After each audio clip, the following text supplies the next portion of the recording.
Ang korporasyon po ba niyang SunWest Corporation ay kasama dito sa kontrobersyal na Farmally case dito na inimbestigahan sa Senado na kasuhan ng Senado? The answer is true. Kasama din po ba ang kumpanya niya dito po sa kontrobersyal na DepEd laptop scam? Ang sagot po, true. Pinakakasuhan din po ng Senado ang kumpanyang ito.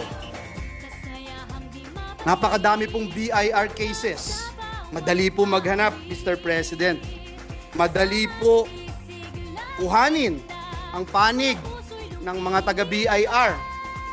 Kung ilang kaso mayroon ang kanyang mga korporasyon. Bukod po dito, yung reklamo po sa ombudsman ng